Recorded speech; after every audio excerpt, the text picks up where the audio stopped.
Hello everyone. तो जैसा कि पिछले वीडियो में हमने डिस्कस किया था शीट मेटल के बारे में, इस वीडियो से हम डिस्कस करने वाले हैं अगले टॉपिक जिसका नाम है फोर्जिंग। तो इस चैप्टर से इस वीडियो से हम स्टार्ट करने वाले हैं फोर्जिंग के बारे में, जिसे हम हिंदी में लोहारगिरी भी कहते हैं। लोहारगिरी या फोर्जिंग जो भी आप कह लीजिए। सबसे पहले जानते हैं फोर्जिंग क्या होती है।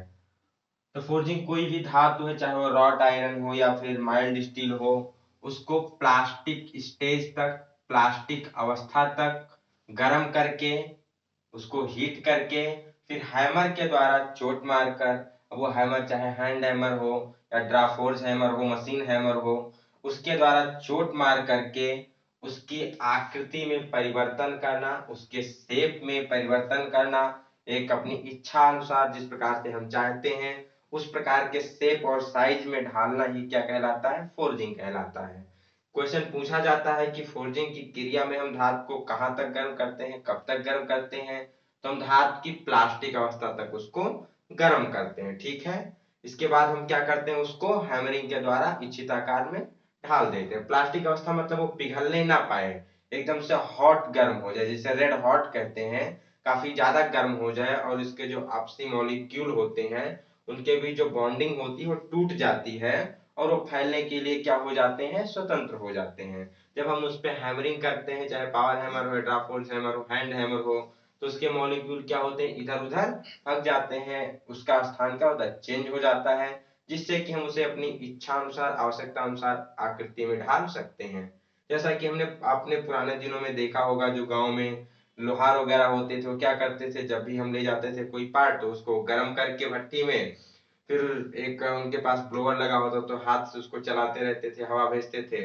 जब वो काफी गर्म हो जाता था, लाल लाल दिखने लगता था, तो उसको निकाल के एक एनविल लोहे की होती थी उस पर रख के क्या करते थे, वो पीट कर आराम से एक इच्छित शेप में बना के हमको दे देते थे, जैसे कुदाल हो गया, फावड़ा हो गया, और जो छोटी छोटी खुरपी वगैरह होती है हम उनसे बनवाने के लिए जाते थे।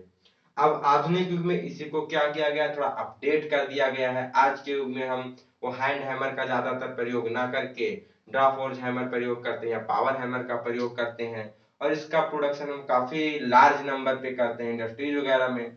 तो इसे हम आजकल फोर्जिंग के नाम से जानते हैं, बट जो ओल्ड एज में थी, ब्लैक स्मिथी थी, जो लोहारगिरी थी, वो भी क्या थी, एक प्रकार की फोर्जिंग ही थी। तो फोल्डिंग के द्वारा क्या होता है, हम उसे अपने इच्छित अनुसार में क्या करते हैं, ढाल लेते हैं। उसकी आंतरिक जो अंदरूनी संरचना होती है उसमें भी थोड़ी बहुत सुधार हो जाती है। इससे कुछ डिसएडवांटेज भी होते हैं, जैसे कि जब वो प्लास्टिक स्टेज तक गर्म होता है तो उसका इंटरनल स्ट्रक्चर क्या होता है, चेंज हो जाता है, जिससे जो उसकी डायमेंशन होती है उसमें भी थोड़ी बहुत चेंज आ जाती है। तो अगर हमें करेक्ट साइज में चाहिए तो हमें फर्दर उसकी क्या करनी पड़ती है, मशीनिंग करनी पड़ती है। तो इसका एक डिसएडवांटेज हो सकता है। या कह सकते हैं कुछ ऐसे भी मेटल्स होते हैं, उनको जब हम गर्म करते हैं तो गर्म अवस्था में ब्रिटल हो जाते हैं, जैसे कास्ट आयरन हो गया, उसकी हम फोर्जिंग क्यों नहीं कर पाते। पूछा जाता है एग्जाम में कि निम्नलिखित में से किस धातु की फोर्जिंग नहीं की जा सकती, तो वहां पर आपको कास्ट आयरन ऑप्शन में दिया जाता है। तो क्यों नहीं कर सकते, क्योंकि जब हम उसे हम गर्म करते हैं तो गर्म अवस्था में वो ब्रिटल हो जाता है, इसलिए उसकी फोर्जिंग नहीं की जा सकती। तो ये भी एक डिसएडवांटेज हो जाता है फोर्जिंग का। और कह सकते हैं जब हम धातुओं को गर्म कर रहे होते हैं तो कुछ, अगर मान लीजिए सुटेबल इन्वायरमेंट नहीं है, तो कुछ धातुओं में क्रैक्स वगैरह आ जाती हैं, जिससे काफी प्रॉब्लम होती है, वो यूजलेस हो जाती है। अगर ज्यादा उसमें क्रैक वगैरह आ गया तो मशीनिंग के दौरान या चोट मारते समय टूट भी सकती है। क्योंकि इसे हम प्लास्टिक स्टेज तक गर्म करते हैं तो उसके बाद ठंडा करने के लिए पानी वगैरह का भी प्रयोग करते हैं, तो इससे धातु पर एक पपड़ी वगैरह भी जम जाती है, जिससे कि वो हमें फर्दर उस पर क्या करनी पड़ती है, पॉलिशिंग वगैरह करनी पड़ती है।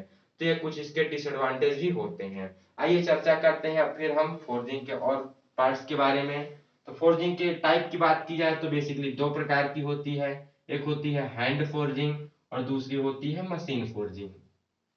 हैंड फोर्जिंग क्या होती है, हम इसमें जाप को गर्म करके, जो टोंग होती है, सड़सी जिसे हम कहते हैं, उससे पकड़ के जाप को फिर एनविल पे रख के हम हैमर के द्वारा, हैंड हैमर के द्वारा पीट कर विभिन्न प्रकार के आकार में उसको हम ढाल देते हैं। तो ये होती है हैंड फोर्जिंग।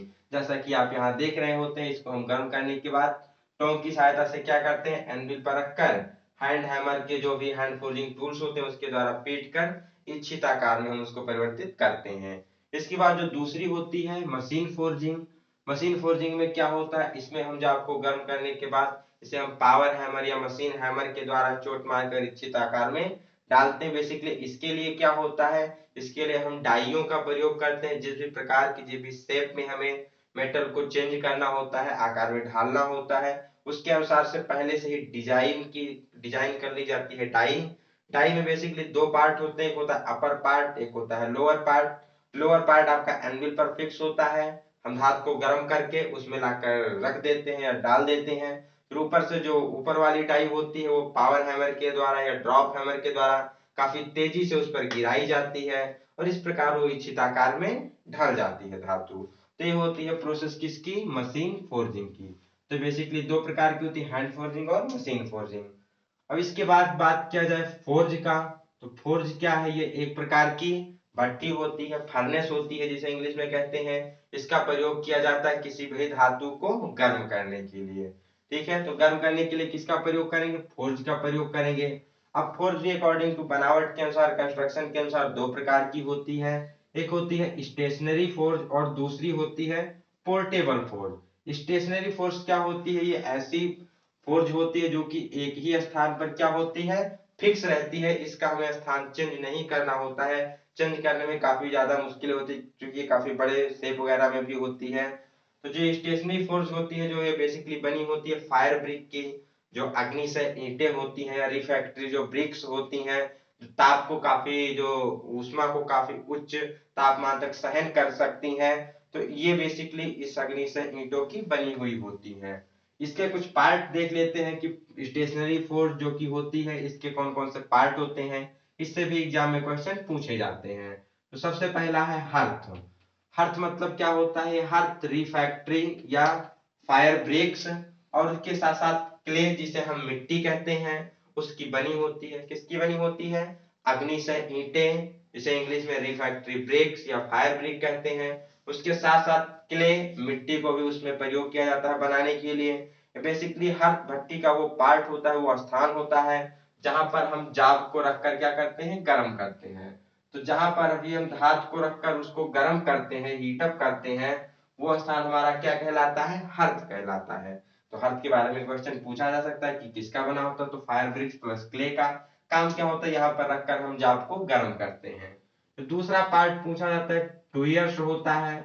टूयर्स इसका काम क्या होता है, फ्यूल को बर्न करने के लिए, मतलब जो भी हम उसमें ईंधन यूज कर रहे हैं, चाहे वो कोक हो या कोयला हो, भट्टी में जो हम जनरली ईंधन यूज करते हैं वो कम से कम सल्फर युक्त होना चाहिए। उसमें सल्फर और फास्फोरस की जो अशुद्धियां होती हैं कम से कम होनी चाहिए।